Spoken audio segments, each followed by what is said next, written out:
Hello everyone, welcome back to my YouTube channel. ಇವತ್ತಿನ ದಿನ ನಾನು ಏನೆಲ್ಲ ಸೇವಿಸ್ತೀನಿ ಅಂತ ನಿಮ್ಮ ಜೊತೆಗೆ ಶೇರ್ ಮಾಡ್ಕೊಳ್ತಾ ಇದ್ದೀನಿ. ಅಂದರೆ ಇದು ಇವತ್ತಿನ ನನ್ನ what I eat in a day video. ಮನೆಯಲ್ಲಿ ಸಿಗುವಂತಹ ಪದಾರ್ಥಗಳನ್ನ ಬಳಸ್ಕೊಂಡು ಹೆಲ್ದಿಯಾಗಿ ಅಡುಗೆಗಳನ್ನ ಮಾಡ್ಕೊಂಡಿದ್ದೀನಿ. ಬನ್ನಿ ಹೇಗೆ ಮಾಡ್ತಾಯಿದ್ದೀನಿ, ಏನೇನು ಮಾಡ್ತಾಯಿದ್ದೀನಿ ಅಂತ ನೋಡೋಣ. ಅದಕ್ಕಿಂತ ಮುಂಚೆ ಇನ್ನೂ ಯಾರಾದರೂ ನನ್ನ ಚಾನಲ್ನ ಸಬ್ಸ್ಕ್ರೈಬ್ ಮಾಡ್ಕೊಳ್ಳದೆ ನೋಡ್ತಾ ಇದ್ದರೆ ದಯವಿಟ್ಟು ಸಬ್ಸ್ಕ್ರೈಬ್ ಮಾಡಿಕೊಂಡು ಸಪೋರ್ಟ್ ಮಾಡಿ.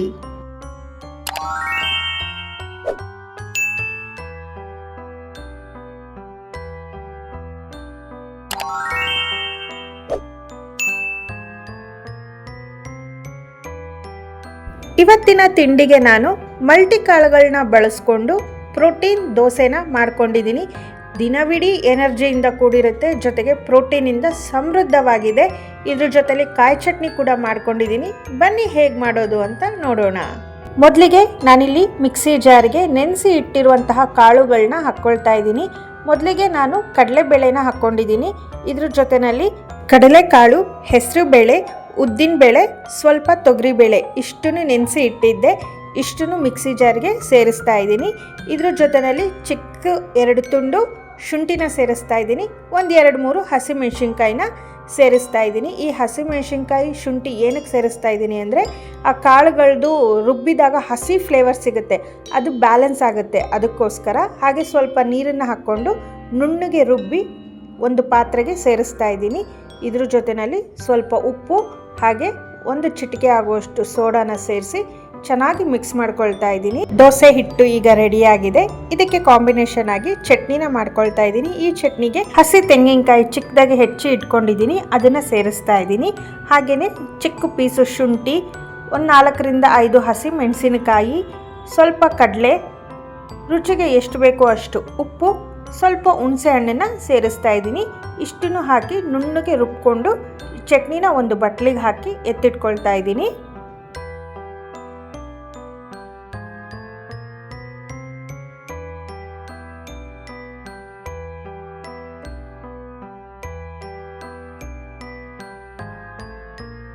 ದೋಸೆ ಹಿಟ್ಟಿಗೆ ಚಿಕ್ಕದಾಗಿ ಹೆಚ್ಚಿಟ್ಟಿರುವಂತಹ ಈರುಳ್ಳಿ, ಸ್ವಲ್ಪ ಜೀರಿಗೆ ಹಾಕಿ ಅದನ್ನು ಮಿಕ್ಸ್ ಮಾಡ್ಕೊಳ್ತಾ ಇದ್ದೀನಿ. ದೋಸೆ ಜೊತೆಲಿ ಈರುಳ್ಳಿ ಸಿಗ್ತಾ ಇದ್ದರೆ ಕ್ರಂಚಿಯಾಗಿ ಚೆನ್ನಾಗಿರುತ್ತೆ. ಅವನ್ನ ಕಾಯೋದಕ್ಕೆ ಇಟ್ಕೊಂಡಿದ್ದೀನಿ. ಮೇಲೆ ಸ್ವಲ್ಪ ಎಣ್ಣೆ ಹಾಕಿ ದೋಸೆನ ಹಾಕ್ಕೊಳ್ತಾ ಇದ್ದೀನಿ.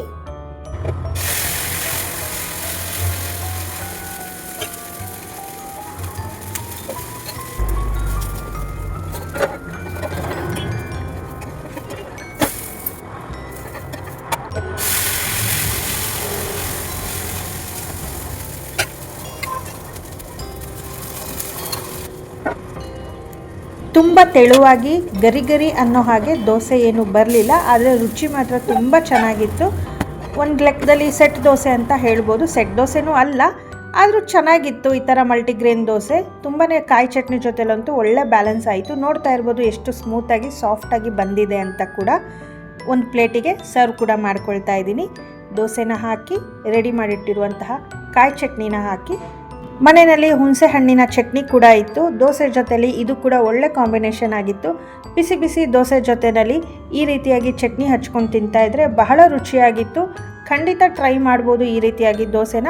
ಗರಿ ಗರಿ ಬೇಕು ಅನ್ನೋದಾದರೆ ರವೆನ ಸೇರಿಸ್ಬೋದು ಅಂದ್ಕೊಂಡಿದ್ದೀನಿ. ಇನ್ನೊಂದು ಸತಿ ಟ್ರೈ ಮಾಡಿ ನೋಡಬೇಕು. ಅಥವಾ ನಿಮ್ಗೇನಾದರೂ ಈ ದೋಸೆ ಬಗ್ಗೆ, ಈ ರೀತಿಯಾಗಿರುವ ದೋಸೆ ಬಗ್ಗೆ ಮಾಹಿತಿ ಇದ್ದರೆ ನನಗೆ ಕಮೆಂಟಲ್ಲಿ ತಿಳಿಸಿ. ನೆಕ್ಸ್ಟ್ ಟೈಮ್ ಅದೇ ರೀತಿಯಾಗಿ ಟ್ರೈ ಮಾಡ್ತೀನಿ. ಆದರೆ ನಾನು ಮಾಡಿರುವಂಥ ದೋಸೆ ಮಾತ್ರ ರುಚಿಯಲ್ಲಿ ಏನೂ ಕಡಿಮೆ ಇರಲಿಲ್ಲ, ಬಹಳ ಚೆನ್ನಾಗಿತ್ತು. ಇದಾಗಿತ್ತು ನನ್ನ ಬೆಳಗಿನ ತಿಂಡಿ. ಇನ್ನು ಮಧ್ಯಾಹ್ನಕ್ಕೆ ನಾನು ಚಪಾತಿ ಮಾಡಿಕೊಂಡು ಸೋಯಾ ಚಂಕ್ಸಿಂದ ಪಲ್ಯ ಮಾಡ್ಕೊಂಡಿದ್ದೆ. ಬನ್ನಿ ಪಲ್ಯ ಹೇಗೆ ಮಾಡೋದು ಅಂತ ನೋಡೋಣ. ಮೊದಲಿಗೆ ಬಿಸಿನೀರೆಲ್ಲ ಕುದಿಸ್ಕೊಂಡು ಸ್ಟವ್ನ ಆಫ್ ಮಾಡಿ ಸೋಯಾ ಚಂಕ್ಸ್ನ ಆ ಬಿಸಿನೀರಲ್ಲಿ ಹಾಕಿ ಒಂದು 10 ನಿಮಿಷ ಅದರೊಳಗಡೆ ನೆನೆಯೋದಕ್ಕೆ ಬಿಡಬೇಕು. 10 ನಿಮಿಷ ಆದಮೇಲೆ ಒಂದು ಬೌಲ್ಗೆ ಆ ನೀರನ್ನೆಲ್ಲ ಹಿಂಡಿ ಹಾಕ್ಕೋಬೇಕಾಗುತ್ತೆ. ಈ ಸೋಯಾ ಚಂಕ್ಸ್ಗೆ ನಾನಿಲ್ಲಿ ಸ್ವಲ್ಪ ಬೇಸಿಕ್ ಮಸಾಲಾನ ಸೇರಿಸ್ತಾ ಇದ್ದೀನಿ. ಧನಿಯಾ ಪುಡಿ, ಅರಿಶಿಣದ ಪುಡಿ, ಖಾರದ ಪುಡಿ, ಸಾರಿನ ಪುಡಿ, ಸ್ವಲ್ಪ ಉಪ್ಪು ಹಾಗೆ ಮೊಸರನ್ನ ಹಾಕಿ ಮ್ಯಾರಿನೇಟ್ ಮಾಡಿ ಇದನ್ನು ಒಂದು 5 ನಿಮಿಷ ಇಡ್ತಾ ಇದ್ದೀನಿ. ಈ ಸೋಯಾ ಚಂಕ್ಸಲ್ಲೂ ಕೂಡ ಹೈ ಪ್ರೋಟೀನ್ ಇದ್ದು ನಾನ್ ವೆಜ್ ತಿನ್ನದೇ ಇರೋರಿಗೆ ಇದು ಒಂದು ಪ್ರೋಟೀನ್ ಆಗಿ ಸಿಗುತ್ತೆ. ಈ ಸೋಯಾ ಚಂಕ್ಸ್ ಕೂಡ ಆರೋಗ್ಯಕ್ಕೆ ತುಂಬ ಒಳ್ಳೆಯದು. ಅನ್ನ ಮತ್ತು ಚಪಾತಿ ಅಥವಾ ರೊಟ್ಟಿ ಜೊತೆಯಲ್ಲಿ ತುಂಬಾ ಚೆನ್ನಾಗಿರುತ್ತೆ. ಒಗ್ಗರಣೆಗೆ ಒಂದು ಬಾಣಲಿ ಇಟ್ಟು ಸ್ವಲ್ಪ ಎಣ್ಣೆನ ಹಾಕಿ ಸಾಸಿವೆ ಜೀರಿಗೆ ಹಾಕ್ಕೊಳ್ತಾ ಇದ್ದೀನಿ. ಈ ಎರಡು ಸಿಡಿದ ಮೇಲೆ ಚಿಕ್ಕದಾಗಿ ಹೆಚ್ಚಿ ಇಟ್ಟಿರುವಂತಹ ಈರುಳ್ಳಿನ ಸೇರಿಸ್ತಾ ಇದ್ದೀನಿ.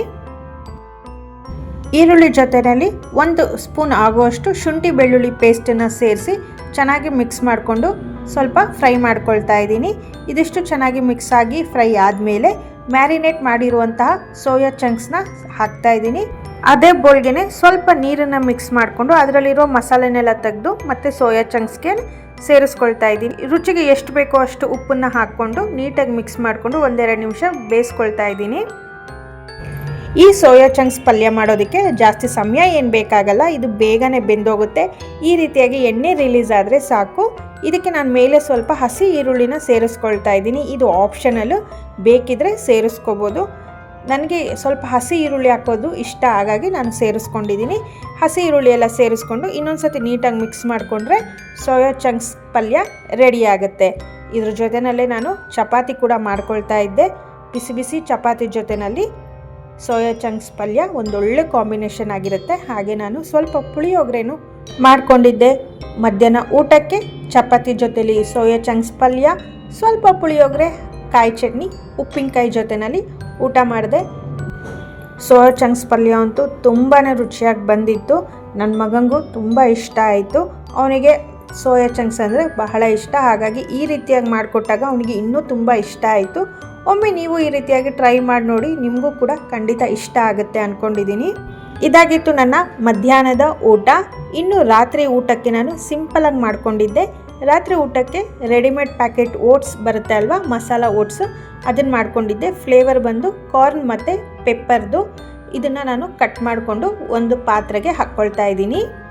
ಇದಕ್ಕೆ ಒಂದು ಅರ್ಧ ಗ್ಲಾಸಷ್ಟು ನೀರು ಹಾಕ್ಕೊಳ್ತಾ ಇದ್ದೀನಿ. ಈ ನೀರಿನ ಅಳತೆ ಓಟ್ಸ್ ನಿಮಗೆ ಗಟ್ಟಿ ಬೇಕು ಅಂದರೆ ಸ್ವಲ್ಪ ನೀರಿನ ಅಳತೆ ಕಡಿಮೆ ಹಾಕ್ಕೋಬೋದು, ತೆಳುಗೆ ಬೇಕು ಗಂಜಿ ಥರ ಬೇಕು ಅಂದರೆ ಜಾಸ್ತಿ ಹಾಕ್ಕೋಬೋದು. ನಾನಿಲ್ಲಿ ಮೀಡಿಯಮಾಗಿ ಮಾಡ್ಕೊಳ್ತಾ ಇದ್ದೀನಿ. ಒಂದು 2 ನಿಮಿಷ ಬೇಯಿಸ್ಕೊಂಡ್ರೆ ಸಾಕಾಗುತ್ತೆ. ಇದು ಕೂಡ ಬೇಗನೆ ಆಗೋಗುತ್ತೆ. ಈ ರೀತಿಯಾಗಿ ನಾನು ಮಾಡ್ಕೊಂಡಿದ್ದೆ. ಇದನ್ನು ಒಂದು ತಟ್ಟೆಗೆ ಹಾಕ್ಕೊಳ್ತಾ ಇದ್ದೀನಿ.